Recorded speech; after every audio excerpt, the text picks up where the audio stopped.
सबसे पहले बात करेंगे यूपी उत्तराखंड में ताउते तूफान की दस्तक की, जिसके बाद अब बारिश शुरू हो गई है। और बात पंचायत चुनाव में लगे शिक्षकों की मौत की भी करेंगे, जहां यूपी का शिक्षक संघ एक डेटा देकर दावा कर रहा है कि यूपी में पंचायत चुनाव के दौरान 1621 शिक्षकों की मौत हुई, जबकि मंत्री इससे इनकार कर रहे हैं। बात कोरोना की बात करें तो जिला अस्पतालों की संवेदनहीनता की तस्वीरें भी आपके सामने होगी, जहां पर मरीजों की मौत के बाद स्ट्रेचर तक नहीं मिल रहे, जिसके चलते उन्हें शव को हाथ में उठाकर ले जाना पड़ रहा है। बात यूपी के बदहाल अस्पतालों की भी करेंगे, जहां सरकारी अस्पतालों में कहीं ताला लगा है तो कहीं पर अस्पताल में बेड हैं, बिल्डिंग नहीं है, अस्पताल खुला है लेकिन कोई डॉक्टर नहीं। बात उत्तराखंड से झबरेड़ा विधायक के सच का सामना कभी करेंगे, दिखाएंगे कि कैसे अपने विधानसभा क्षेत्र में जब एक गांव में विधायक पहुंचे तो उनका लठ से वेलकम कर दिया गया।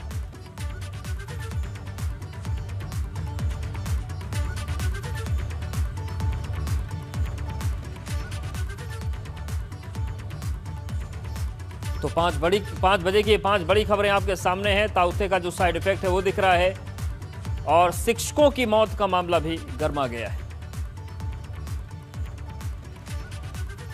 और इस वक्त बड़ी खबर दिल्ली से है। वैक्सीन पर केंद्र सरकार की नई गाइडलाइन आ गई है। कोरोना से ठीक होने के 3 महीने के बाद वैक्सीन लगाई जाएगी। अगर कोरोना है तो फिर 3 महीने के इंतजार के बाद आपको वैक्सीन मिलेगी। पहली डोज के बाद अगर कोरोना होता है तो उसके बाद भी 3 महीने के बाद ही टीका लगाया जाएगा। तो गाइडलाइन आई है और वैक्सीनेशन को लेकर काफी महत्वपूर्ण चीज सामने आई है। नई गाइडलाइन के मुताबिक कोरोना से ठीक होने के 3 महीने के बाद वैक्सीन लगेगी। पहली डोज के बाद कोरोना होने पर 3 महीने बाद टीका लगाया जाएगा।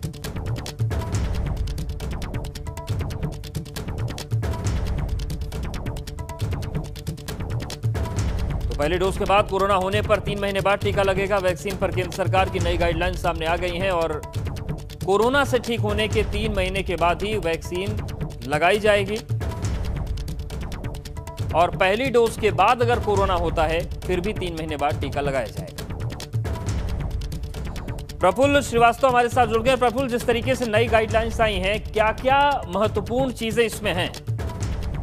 देखिए, बिल्कुल ये वैक्सीनेशन के बारे में जो डेटा उपलब्ध हुआ है और जिस तरह की जानकारियां निकल के आई हैं, उसके बाद national expert group on vaccine administration ने स्वास्थ्य मंत्रालय को कुछ सिफारिशें की थी, जिसमें मान लिया गया है, जिसमें सबसे महत्वपूर्ण यह है कि अगर कोई व्यक्ति कोरोना संक्रमित होता है तो उसके ठीक होने के 3 महीने बाद उसे वैक्सीन दी जा सकेगी। वहीं अगर कोई व्यक्ति पहली डोज देने के बाद संक्रमित हो जाता है तो उसके दूसरे डोज को उसके ठीक होने के 3 महीने बाद दिया जाएगा। वहीं दूध पिलाने वाली महिलाएं, यानी जो स्तनपान कराती हैं महिलाएं, उनको भी वैक्सीन दी जा सकती है, उनको भी वैक्सीन देने की सिफारिश की गई है। वहीं किसी और बीमारी की वजह से अस्पताल में अगर कोई भर्ती था तो उसे वैक्सीनेशन के लिए ठीक होने के 4 से 8 हफ्ते का इंतजार करना होगा और उसके बाद उसको वैक्सीनेशन दिया जाएगा। वहीं अगर कोई रक्तदान करना चाहता है व्यक्ति और वो कोरोना संक्रमित हुआ है तो उसे 14 दिन का इंतजार करना पड़ेगा, यानी ठीक होने के 14 दिन बाद वो रक्तदान कर सकता है।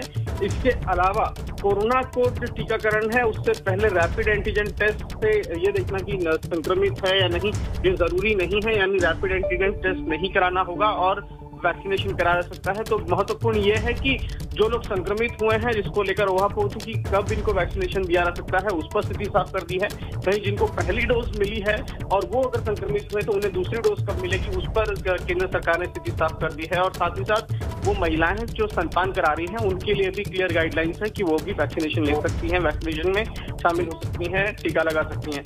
तो स्थिति साफ कर दी गई है और ये सभी जो फैसले हैं ये जो मौजूदा हालात में टीकाकरण को लेकर डेटा है और जो साइंटिफिक एविडेंस है उस पर लिया गया है। बिल्कुल, शुक्रिया प्रफुल्ल जानकारी और अपडेट्स को देने के लिए।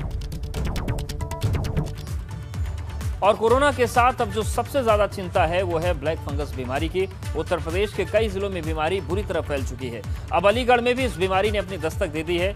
अलीगढ़ के दीनदयाल उपाध्याय संयुक्त चिकित्सालय में और एक निजी अस्पताल में ब्लैक फंगस के 2 मरीज मिले हैं। इससे स्वास्थ्य विभाग में हड़कंप मचा हुआ है। स्वास्थ्य विभाग ने इसकी रिपोर्ट शासन को भेज दी है और वहां से मरीजों के लिए दवाइयां आने का इंतजार है। तो ब्लैक फंगस के मामले लगातार सामने आ रहे हैं और इससे चिंताएं बढ़ गई हैं। अलीगढ़ में भी 2 केस सामने आ गए हैं, एक प्राइवेट अस्पताल में, एक सरकारी अस्पताल में। और ऐसे में चिंताएं दवाओं की उपलब्धता भी बढ़ा रही है कि दवाएं मार्केट से इसकी भी गायब होनी शुरू हो गई।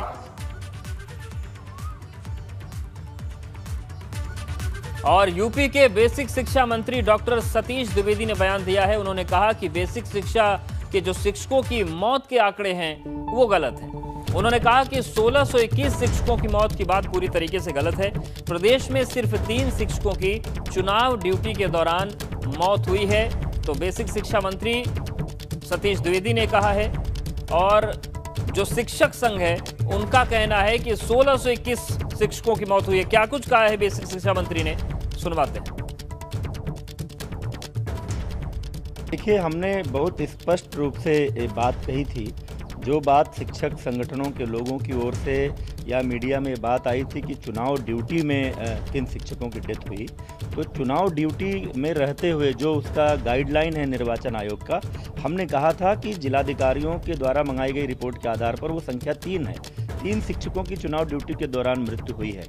हम उनको जो मुआवजे मिलने चाहिए, जो उनके आश्रितों को सुविधाएं मिलनी चाहिए, नौकरी मिलनी चाहिए, उस पर तत्परता से काम कर रहे हैं। और कोरोना को लेकर मायावती का ट्वीट सामने आया। मायावती ने ट्वीट के जरिए निशाना साधा। उन्होंने लिखा कि कोरोना वॉरियर्स को लेकर जिस तरीके से स्थितियां बन रही हैं वो ठीक नहीं है। उन्होंने लिखा कि देश भर में कोरोना योद्धाओं के रूप में सम्मानित खासकर डॉक्टरों और स्वास्थ्यकर्मियों की सेवा काल के दौरान हो रही बीमारी और मृत्यु आदि के संबंध में सरकारों की घोर अनदेखी और उपेक्षा की खबरें अति दुखद हैं। उनकी सुरक्षा आदि के बारे में सरकारों को पूरी तरह से गंभीर होने की सख्त जरूरत है। मायावती ने आगे लिखा, इसी प्रकार यूपी में पंचायत चुनाव की ड्यूटी निभाने वाले शिक्षकों व अन्य सरकारी कर्मचारियों की कोरोना संक्रमण से मौत की शिकायतें आम हो रही हैं, लेकिन इनकी सही जांच न होने के कारण इन्हें उचित सरकारी मदद भी नहीं मिल पा रही, जो घोर अनुचित है। सरकार इस पर तुरंत ध्यान दे। तो 2 ट्वीट उन्होंने किए हैं और सरकार पर सवाल उठाए।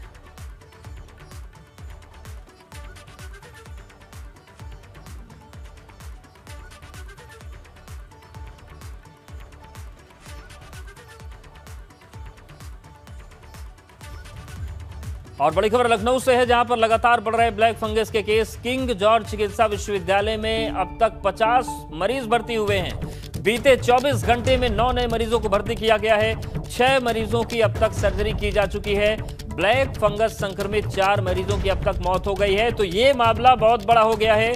50 मरीज भर्ती किए गए हैं। तो ब्लैक फंगस जो साल में इक्का दुक्का मामले सामने आते थे, अब हालत यह है कि किंग जॉर्ज चिकित्सा विश्वविद्यालय में अब तक 50 मरीज भर्ती किए जा चुके हैं और बीते 24 घंटे में 9 नए मरीजों को भर्ती किया गया है। आपको बता दें कि ब्लैक फंगस इतना खतरनाक है कि जिस अंग तक पहुंच जाए वो पूरा अंग निकालना पड़ता है ताकि ये फैले नहीं। और 6 मरीजों की अब तक सर्जरी हो चुकी है। ब्लैक फंगस संक्रमित 4 मरीजों की जान जा चुकी है। तो उत्तर प्रदेश में तेजी से ब्लैक फंगस का मामला बढ़ रहा है। चाहे मथुरा की बात करें, अलीगढ़ की बात करें, नोएडा की बात करें, तमाम जगहों से मामले सामने आ रहे हैं। और किंग जॉर्ज मेडिकल कॉलेज में 50 मरीजों को भर्ती किया गया है। शैलेश हमारे साथ जुड़ गए हैं। शैलेश, ये जो ब्लैक फंगस के इतनी तेजी से मामले सामने आ रहे हैं, ये तो एक नई चुनौती खड़ी हो गई। निश्चित रूप से अब देश जिस तरह से पहले कोरोना से जंग और अब कोरोना से जंग अभी खत्म भी नहीं है और इसके बीच में ब्लैक फंगस का मामला सामने आना, लगातार ब्लैक फंगस के मामले सामने आ रहे हैं। अगर हम पिछले 24 घंटों की बात करें और लखनऊ का जो सबसे बड़ा संस्थान है, बल्कि प्रदेश का सबसे बड़ा चिकित्सा संस्थान यूनिवर्सिटी KGMU, वहां पर अगर बात करें तो अब तक कुल 50 मरीज यहां पर आ चुके हैं, जिसमें से 9 मरीज ब्लैक फंगस के पिछले 24 घंटे में भर्ती किए गए हैं। इसमें अगर हम बताएं तो 6 की जो है सर्जरी की गई, इलाज किया गया, लेकिन उनमें से 4 की मौत भी हो चुकी है। इसके अलावा अगर बात करें तो लोहिया संस्थान में, निजी अस्पताल में, सिप्स में और भी जगह पर ऐसे मामले सामने आए हैं। और खुद स्वास्थ्य मंत्री ने भी ये बात कही। आज हमने जब बात की तो उन्होंने बताया कि लखनऊ में ही अगर बात करें तो करीब 70 मामलों की सूचना अब तक आ रही है। तो कुल मिलाकर ये कहा जा सकता है कि ब्लैक फंगस के मामले जो है तेजी से फैल रहे हैं और इसको लेकर अब लगातार सरकार जो है वो रणनीति भी बना रही है। इसके इलाज के लिए जिन इंजेक्शन और दवाओं की जरूरत है उसके लिए उनको मंगाया जा रहा है लगातार। प्रदेश के अन्य जिलों में अगर बात करें तो चाहे कानपुर हो, चाहे मेरठ हो, कई और जिलों में भी ब्लैक फंगस के मामले तेजी से सामने आ रहे हैं। तो कह सकते हैं बड़ी चुनौती है और सरकार के सामने।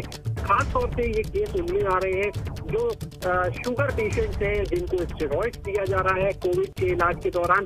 लेकिन अब चुनौती ये कि उनको स्टेरॉइड देना भी जरूरी है और अगर ऐसे किसी मरीज मरीज को स्टेरॉइड देते हैं तो इस बात का डर कि कहीं वो ब्लैक फंगस का शिकार ना हो जाए। तो कुल मिलाकर एक बड़ी चुनौती है डॉक्टर के सामने, स्वास्थ्य महकमे के सामने, प्रदेश सरकार के सामने। देखना होगा कि जिस तरह से कोविड को लेकर रणनीति तैयार की गई, केस कम हुए, अब ब्लैक फंगस को लेकर और आगे किस तरह की रणनीति बनाई जाती है। बहरहाल जितने भी मेडिकल कॉलेज है या मेडिकल यूनिवर्सिटी है उनको खास तौर से इसके लिए तैयार किया जा रहा है, क्योंकि वहां पर उनका जो इलाज है और बेहतर तरीके से हो सकता है। शुक्रिया शैलेश जानकारी और अपडेट्स को देने के लिए। और बिजनौर की बदहाली आपको दिखाते हैं। सरकारी अस्पताल में बदहाली है। तीमारदारों ने बिना स्ट्रेचर शव को उठाया। पंडित दीनदयाल जिला अस्पताल का पूरा मामला है, जहां पर स्ट्रेचर नहीं मिला तो शव को हाथों से ही उठाना पड़ गया, बाहर ले जाना पड़ गया। आप देखिए ये स्थितियां हैं यहाँ पर। तो कहीं एम्बुलेंस नहीं मिलती, कहीं स्ट्रेचर नहीं मिलता। और ये बिजनौर के पंडित दीनदयाल जिला अस्पताल का मामला है, जहां पर स्ट्रेचर नहीं मिला तो उसके बाद शव को ऐसे ही ले जाना पड़ा। ऐसी एक तस्वीर सामने आई थी कल, जहां एम्बुलेंस नहीं मिली तो परिजनों को शव हाथों में ले जाना पड़ा।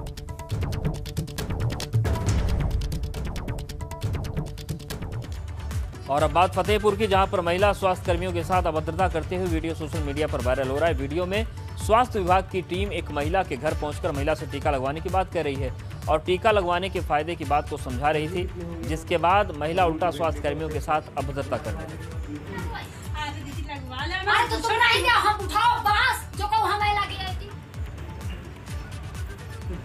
इस तरह का एक्चुअली क्या है ना, अभी जनता में अभी थोड़ी सी भ्रांतियाँ है। जागरूक लोग को जो है ज़्यादातर लगवा ही रहे, वैक्सीनेशन करवा रहे हैं। उसके वैक्सीनेशन के फायदे अपने हैं, खास तौर से उस केसेज में जहाँ जो है आपकी जो कोरोना का जो एजी का जो प्रकोप है वो भी काफ़ी कम हो रहा है जिन लोगों ने वैक्सीन लगवा ली। तो मेरी राय यही है सभी लोगों के, सारे हमारे जो है जितने भी नागरिक हैं, कि आप लोग वैक्सीन को कतई ना मना करें। उससे फ़ायदा होने की संभावना 99% है। 1% जो है आपको जो फ़ायदा हो रहा है वो ना हो, वो अलग चीज़ है, लेकिन आपको नुकसान नहीं है, फ़ायदा होना है संभावित है। तो इसको इग्नोर ना करें, इसको लगवाएं। यही हम सारे जो है नागरिकों से हमारी अपील है और इसका कृपया जो है पालन करें और देश को, समाज को और जिले को सुरक्षित करें। देश में भले ही कोरोना वायरस के संक्रमण की रफ्तार को कुछ ब्रेक लगी हो, लेकिन अभी भी वायरस संक्रमण को लेकर सतर्कता बरतने की जरूरत है। आईआईटी कानपुर के प्रोफेसर आशुतोष शर्मा का कहना है कि कोरोना प्रोटोकॉल का पालन करके ही वायरस के संक्रमण को रोका जा सकता है। उन्होंने कहा कि कोरोना वायरस के लिए लगाई जा रही वैक्सीन को लेकर किसी भी तरह की दुर्भावना न पालें। कोरोना वायरस के म्यूटेशन पर भी वैक्सीन से बनी एंटीबॉडी कारगर होगी। म्यूटेशंस के बारे में बहुत सुन रहे हैं।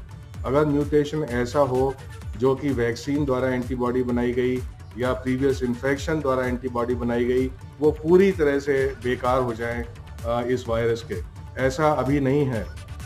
ऐसी अभी कोई संभावना भी दिखाई नहीं दे रही। लेकिन अगर ऐसा हो तो उसमें भी हमारा रोल है। अगर हम इस इन्फेक्शन का ट्रांसमिशन कम करते जाएं, वायरस एक आदमी से दूसरे आदमी तक नहीं पहुंच पाए, तो ये जो म्यूटेशंस होते हैं उनकी संभावनाएं भी कम हो जाती हैं। गाजीपुर में गंगा के घाटों पर लगातार शवों के बहाने से महामारी फैलने की आशंका से हड़कंप मच गया है। शवों के गंगा में बहाने की खबर पर सीएम योगी ने संज्ञान लिया, जिसके चलते गाजीपुर के श्मशान घाट का उत्तर प्रदेश शासन में सचिव और नोडल अधिकारी समीर वर्मा ने निरीक्षण किया। नोडल अधिकारी समीर वर्मा ने बोट पर सवार होकर गंगा के घाटों का निरीक्षण किया।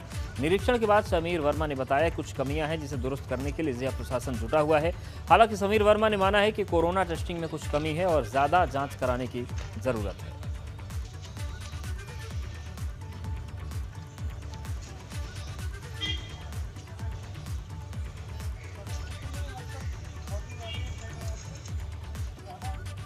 और कोरोना में लोगों को सबसे ज्यादा परेशानी एम्बुलेंस को लेकर हो रही है। ऐसे में जालौन में मरीजों के लिए मुफ्त एम्बुलेंस ऑन कॉल सेवा की शुरुआत की गई है।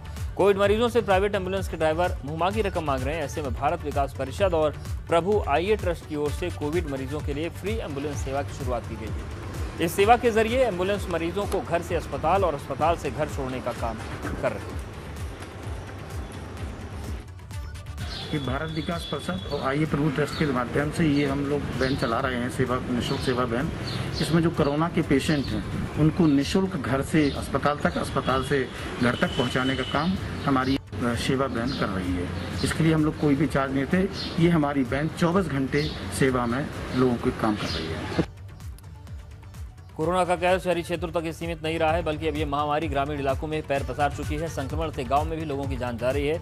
इन हालातों के बीच शहर से सिर्फ 5 किलोमीटर की दूरी पर मौजूद भुएमऊ गांव की एबीपी गंगा ने पड़ताल की, जिसमें देखने को मिला कि पूरे गांव में सन्नाटा पसरा है। 1-2 लोग ही घर के बाहर दिखाई दिए। सभी लोगों के दिलों में कोरोना का खौफ है। लोग अस्पताल जा रहे हैं जहाँ उन्हें मूलभूत सुविधाएं मुहैया नहीं हो पा रही हैं। ऐसे में लोग अब घरों में रहना ही बेहतर समझ रहे हैं। दूसरी तरफ अस्पतालों पर भी ताला लटका है। डॉक्टर और पैरामेडिकल स्टाफ नदारत है। देखिए, यही वो हालत है जिसमें दावे किए जा रहे हैं कि कोरोना की वृहद टेस्टिंग गांव में हो रही है। अब दावा करने वालों को यह तस्वीर देखनी चाहिए और देखना चाहिए कि वो कितना झूठ बोलते हैं। और बड़ी खबर श्रावस्ती से है। करंट लगने से 3 लोगों की मौत हो गई। करंट लगने से 6 लोग गंभीर रूप से झुलस गए, हालत गंभीर हो गई। शादी के पंडाल में हाई वोल्टेज करंट उतर आया था। कोतवाली भिनगा के शिवाला पुरवा के ये तीनों रहने वाले थे। तो दर्दनाक हादसा हुआ है। शादी का समारोह चल रहा था और इसी दौरान करंट उतर आया पंडाल में और 6 लोग झुलस गए। 3 की हालत गंभीर है। 3 लोगों की मौत हो गई। श्रावस्ती में ये घटना हुई है, कोतवाली भिनगा के शिवाला पुरवा क्षेत्र में। और बड़ी खबर गाजियाबाद से है। कारोबारी को महीने भर में तीसरी बार धमकी मिली है। शादी के कार्ड में धमकी के साथ गोली भी भेजी गई है। कारोबारी हरकेश लूथरा का दिल्ली में अजमेरी गेट में पंप का कारोबार है। बदमाशों ने गोली भेजकर हत्या की धमकी दी है। तो ये इस वक्त की बड़ी खबर। और कानून व्यवस्था की हालत देखिए कि महीने में तीसरी बार ये धमकी दी गई है। तो बड़ी खबर गाजियाबाद से, कारोबारी को महीने भर में तीसरी बार धमकी मिली और इस बार शादी के कार्ड में गोली के साथ ही धमकी भेजी गई है। कारोबारी हरकेश लूथरा का दिल्ली में अजमेरी गेट में पंप का कारोबार है। बदमाशों ने गोली भेजकर उन्हें हत्या की धमकी दी है।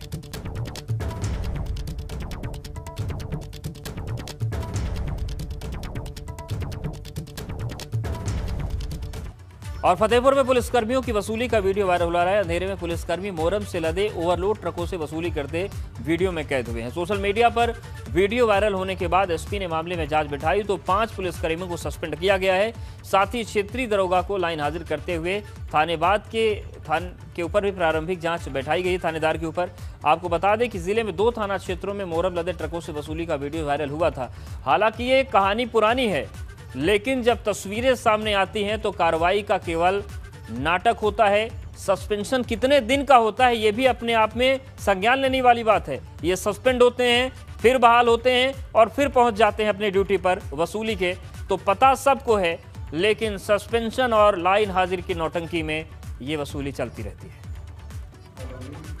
फतेहपुर में रतौली चौकी में नियुक्त एक दीवान, 2 आरक्षी को अवैध वसूली, ट्रकों से अवैध वसूली के संबंध में पुलिस अधीक्षक फतेहपुर के द्वारा निलंबित किया गया है।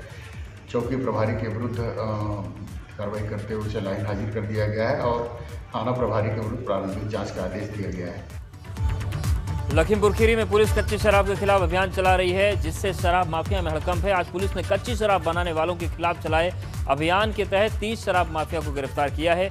इस दौरान पुलिस ने 2700 लीटर कच्ची शराब बरामद की, साथ ही 48,450 लीटर लहन भी नष्ट किया है।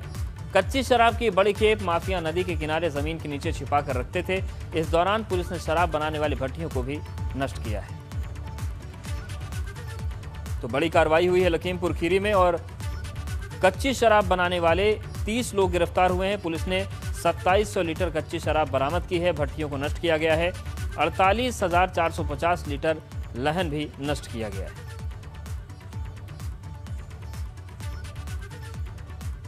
तो लखीमपुर खीरी में बड़ी कार्रवाई हुई क्योंकि जहरीली शराब जिस तरीके से उत्तर प्रदेश के अलग अलग जिलों में कहर बनती रही है, उन सब के मद्देनजर ये अच्छी और बड़ी कार्रवाई है, क्योंकि तमाम जिले हैं जहां बार बार ये घटनाएं हो रही हैं, लेकिन अभी भी वहां के अधिकारी नहीं जाग रहे।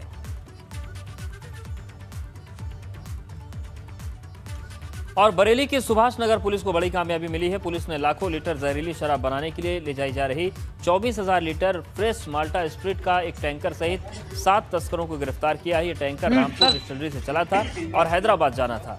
एसपी सिटी का कहना है कि लोगों के गैंग की छानबीन की जा रही है। पुलिस ने इको गाड़ी और 4,870 रुपए भी बरामद किए। अपराधियों की धरपकड़ हेतु जगह जगह पर चेकिंग की जा रही थी। जिस चेकिंग के दौरान में एक मुखबिर के द्वारा पुलिस को सूचना मिली कि जेल रोड के पीछे टैंकर से कुछ लोग कुछ निकाल रहे हैं। उस सूचना पर यकीन करते हुए सुभाष नगर की टीम मौके पर पहुंची तो इन्होंने पूछा कि आप क्या निकाल रहे हैं, तो पता लगा कि वो फ्रेश माल्ट स्प्रिट है और मौके से 7 लोग बरामद हुए। एक जो ड्राइवर था वो मौके से भागने में सफल रहा।